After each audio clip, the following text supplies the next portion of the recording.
Welcome to the Two Big Guys radio talk show between country music artist Glenn Cummings and Pastor Kenneth Farnsworth. Cutting Edge Radio. How's everybody doing out there? This is Christmas, isn't it? This is our Christmas show we're airing today. We have a special guest with us that I'll introduce in just a moment. Yeah. This is Mr. Glenn, Mr. Big number 1. And across from me is Mr. Big number 2, Mr. Kenneth Farnsworth. So tell us all about what the show's about here today, Pastor number 2. Well, before I do that, I think we need to have a solution to your delusion. Oh, okay. A solution to your delusion. And we've talked about this delusion, I think, since day one. Everybody calls me Mr. Big 1 and you Mr. Big 2. I know that's really tough for you. How you call yourself Mr. Big 1. Is that what happened? But here's a solution to your delusion.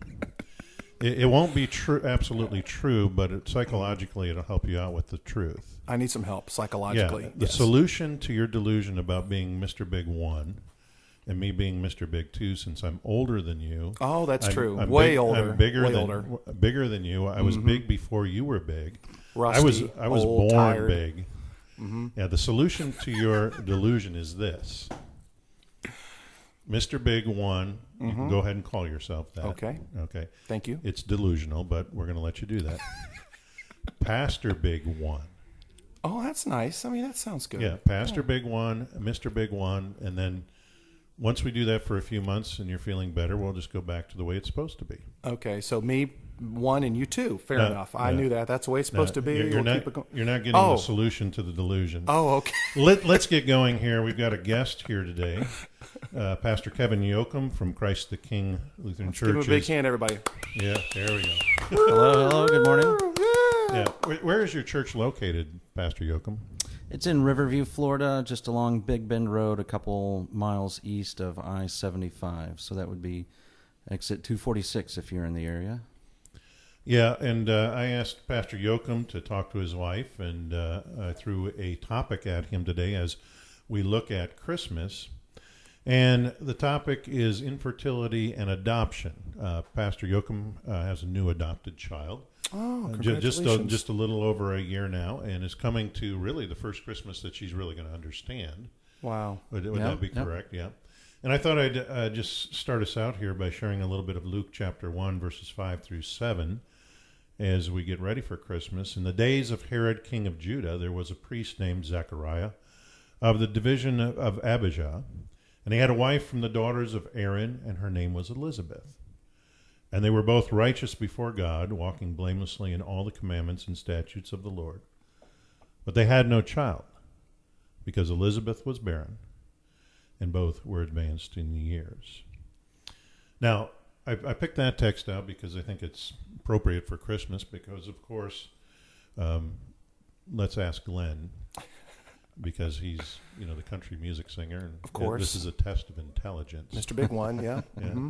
Who was the child of these two, of Elizabeth and Zechariah? It was me. I mean, when I was born, I had a number 1 stamped on my forehead, and I've been here ever since, and that's why I'm number 1, Mr. Big, and, right? Yeah. You see how he diverts things when he doesn't know the answers? Yeah. Yeah, it was actually John. John, that's right. John the Baptist, the forerunner of Christ. Okay. And, in fact, if we go to the story a little bit further, we see that when they were told they were going to have a child, I think they were a bit kind of like you with Mr. Big 1 thing. They were a bit disillusioned.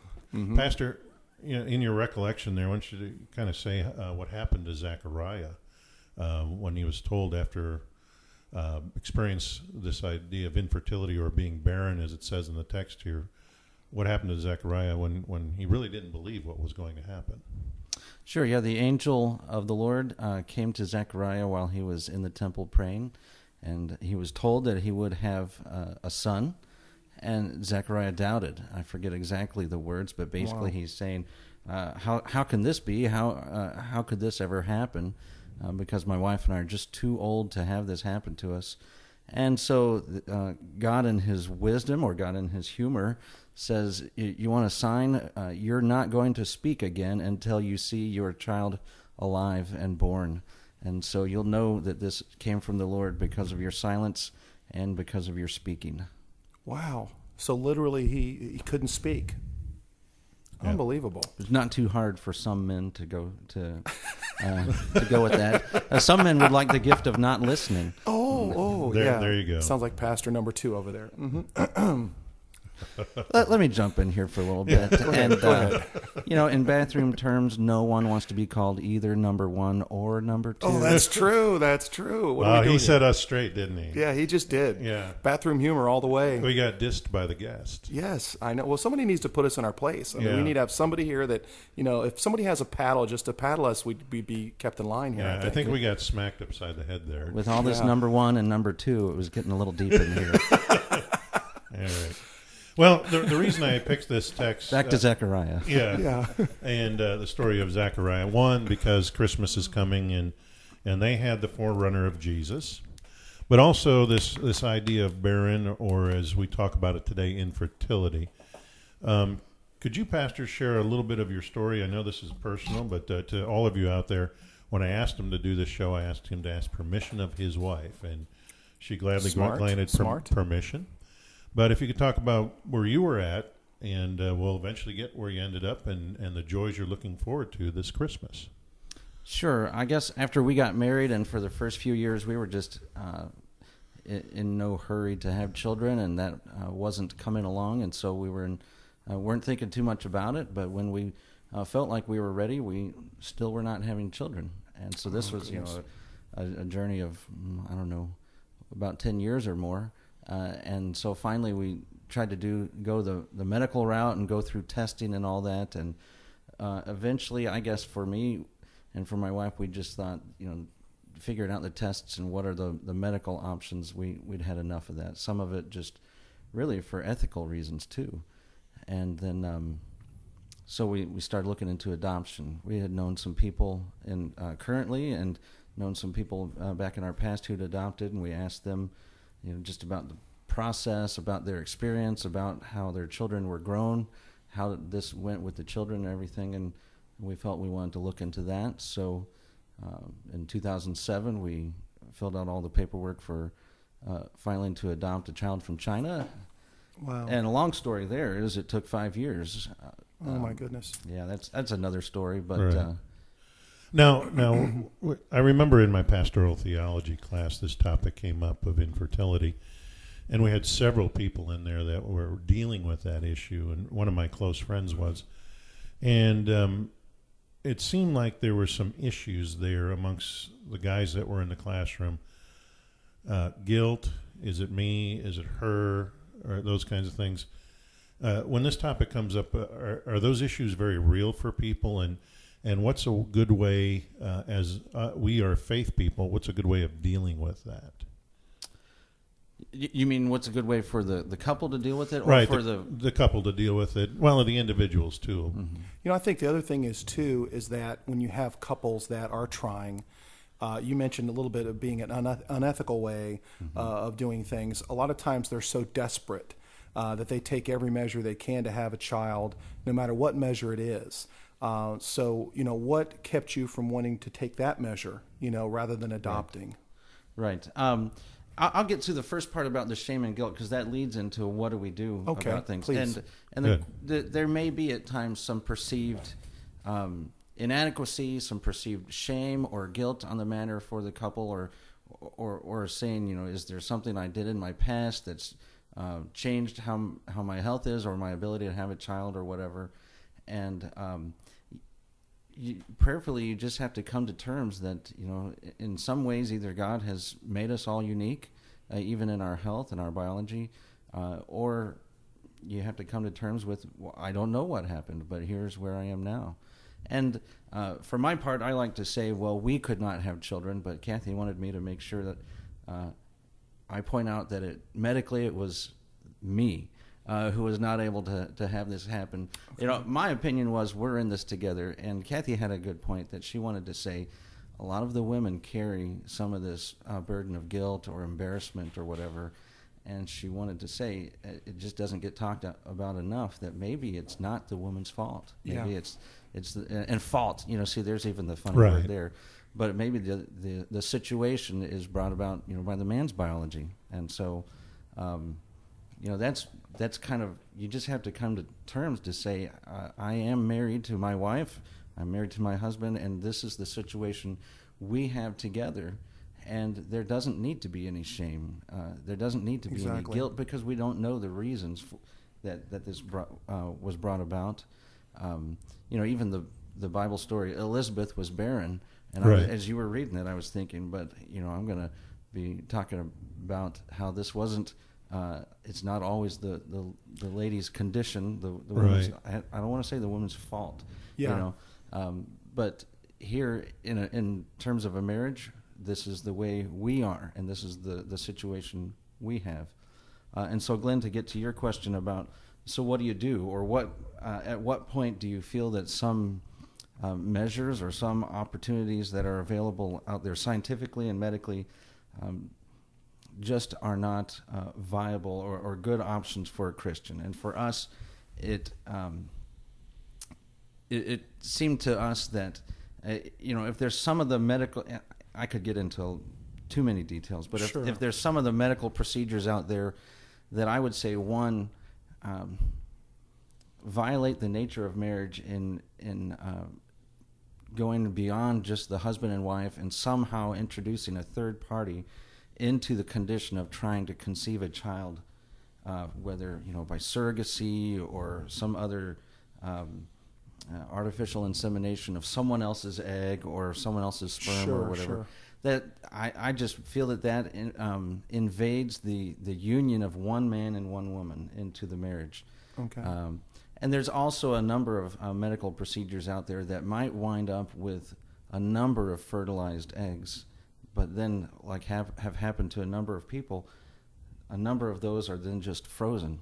And they don't want to destroy the fertilized eggs because there's life there. Absolutely. And Absolutely. yet they don't want to, or are unable to, or they have the ethical challenge of, then what do we do with these frozen life? Yeah, it's really a complicated issue. It is. It's tough for people who, and there is a huge desire for some people to conceive them, to have that biological conception and coming to, bringing a child to birth themselves. And I've got a friend of mine that's sure. single. Mm-hmm. Okay, absolutely beautiful girl, young, probably in her 30s, and she hasn't found her husband yet. Okay, but she still wants to have a child. She's at the point where she'd like to have a child, so she's going through an adoption process. She's doing everything she can on that end. The blessing you have is that you have a beautiful wife, and you have someone that can help you raise a child, that mm-hmm. you can be a part of this child's life, and that's a blessing to the child. I mean, and most likely, if the child's being adopted, it's not in the best of areas, most likely. So, you can give more to that child than probably its family currently. So, I look at it as all positives, but, for trying to have children, it's just very difficult, like you said, for a husband and wife to get together. That's your goal, is to have a child. And if you can't do it, I can imagine. I mean, an example on my end, my wife, when she first got pregnant with our daughter, Lexi, we did the normal sonogram where they check everything and make sure, she's okay. And I'll never forget, I think it was 2 months or 3 months in, they were checking, and the girl was checking, my wife's, on her belly, and they're rolling this thing around. And the girl just kept taking pictures, picture after picture after picture. And we started feeling there was something wrong. Something's going on here. So she ended up, just excuse me, let me go get the doctor. And then we really started getting nervous. And doctor comes back in, and the doctor starts to go through and starts to look as well and starts to go through all the pictures. Well, our daughter at the time had a little white speck on her heart. Mm. And that little speck had been linked to children with Down syndrome. Okay. Oh, yeah. So, when he's doing this and he's taking multiple pictures and he shows us, you could see the speck on her heart big time. And, when he told us what that entailed, and this was our first child that we were, conceived, and we took almost 3 years, 2 to 3 years before, my wife got pregnant, but we weren't pushing it or stressing about it. It was just the way things are, sometimes. Right. And but I tell you, after the doctor told me that, I mean, I went right to the bathroom. My stomach was sick. We left that doctor's appointment sick, and what he said is that he could go in with a needle into the into the what do you call it, the where the baby is they do, I believe the procedure is called amniocentesis. That's it. And they check the fluid. And they said they could go in and do that, and it would be risky, not that much of a risk. Or do you want to just go ahead and go through with the pregnancy? And we decided to go through with the pregnancy. We said prayers, and we believed that everything was going to be okay. But we also realized that if our baby was a Down syndrome baby, we would take care of it. Exactly. So we didn't want to let the scientific nature come in and do that procedure, because something could have happened with that procedure. We just said, what, and then our second daughter had the same thing. So at that point, we're like, nothing's wrong, everything's good. And but it was definitely a very upsetting thing. And in a lot of cases, people miscarry. There's a lot of families, husbands and wives, that have multiple pregnancies, and the delivery doesn't occur. So I think there's a lot of prayers needed for families like yourself and people out there. But there's resolutions, there's an ending, and I'm just feel really happy for you that you guys have a beautiful child now. And, Thanks. That's great. Tammy and I had a similar situation, and as you all know, this topic is hard for me to have empathy with because I got 6 kids, and the last one, Tammy was young, but just a year younger than me. But in having baby years, they considered us old. So we got to the hospital, and they want to do genetic counseling. And I said, we don't need it. And they were troubled by it. And I says, no, we don't need it, because if anything's wrong, we're not going to have an abortion because the child is Down syndrome. I have a grandson who is Down syndrome. Yeah. He's a sweetheart, though. Oh, he is just a gem. He's his biggest smile. He's adorable. I mean, you want to learn what life's all about, just spend some time with a Down syndrome child. Yeah. And they enjoy life like we don't. Yeah. And they also think, we all think, well, they're not all together. They're more together than we are. In fact, true. My grandson controls all of us. So. And he's big too. So when he comes over and jumps on your lap now and jumps around on you, it's when he was younger and he'd jump on my lap, it was one thing. Now he's bigger and he's stronger now. So when he comes over and laughs and giggles and jumps on your lap, it's you don't want to mess with him. No, he's tough. He's tough. Jacob's a blessing, though. And I always tell my daughter-in-law, I said, when I get older and retire, I want to be just like Jacob. I says, he enjoys the simple things of life. He can just sit on a chair and watch the rain outside, and he gets joy out of things that just fly by all of us. And to think, to get rid of a child because of this, to me is a tragedy, because he's a blessing to the whole family. And I think in many ways he's got it together more than all of us. Yeah. So let's talk about Christmas. Let's talk about let's talk about the birth of Jesus. Let's talk about some other things you had mentioned, Pastor. Right. This is our show we're going to release Christmas week. We tape these early, especially with Glenn. He's going to have a lot of concerts coming up. I get very busy at Christmas. So we asked Pastor Yoakum to come in here early. And Pastor, once we talk about the Christmas story, we want you to talk about the excitement you're looking forward to, because when your daughter was here last year, she was just kind of learning the country, kind of getting used to the time change and everything else. This year, boy, she has come so far. Wow. And she has assimilated into this culture, and we're just waiting for Pastor Yoakum to assimilate now. She's not going to happen. She's come much faster than he has. Oh. And but this Christmas story, we have a story of a baby who was born, but a very unique birth. And Pastor, talk about the uniqueness of that birth. Well, we could look at the science of it and the biology and just say, here's a Mary, a virgin who has conceived by God's power, by God's gracious direction, and here she is bearing a child, and we could look at just the science of it and say, not really, all we can just say is, how can this happen? But even beyond the science, to say what is happening here, it's an amazing gift that God has said he would come down among us in his Son, Jesus Christ, and he would be one of us. So that, the wonderful promises here from Matthew, and you shall give him the name Emmanuel, that God is with us, that God has come into the flesh and lived among us, that here Mary and Joseph, here's the other amazing mystery.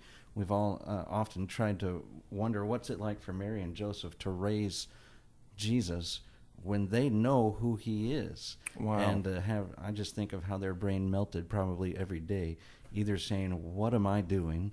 Or there's got to be someone more qualified than me to be the parent of the Savior, or just to be saying, how does he know this? The mind of a believer saying, how do I have this great task of raising Jesus, and yet he's Jesus, and all that means. And that had to be a phenomenal thing. Yeah, it certainly did. And my son put it this way in his confirmation faith statement: Jesus becomes human to take care of the human problem of sin. And I think in all the hoopla of everything, we like getting our kids stuff, we like buying gifts and that kind of stuff. But a lot of times the significance of that is lost. Exactly. Yeah. Yeah. And we see Jesus here becoming flesh like ours.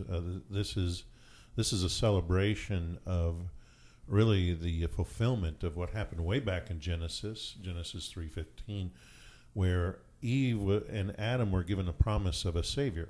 This sin thing that you messed up is going to be all fixed up.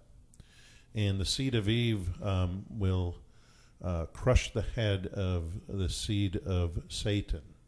And we see that culminating in the cross. But here is the point where that prediction, way back in Genesis, meets up with reality. Now, Pastor, maybe you could comment on this. I was watching TV late last night, and so I was dozing off, and all of the TV shows that are on those channels, the information channels and those channels that share history and everything else, start talking about Jesus, his birth, and everything else. And oftentimes they're from what we call the higher critical method. Sure. And last night they were pointing out, well, the Bible really doesn't teach that Mary was a virgin. Could you share why they're not giving them enough information? Well, it's because they're not reading the Bible, I think. Yeah, there you go. Yeah, I would say.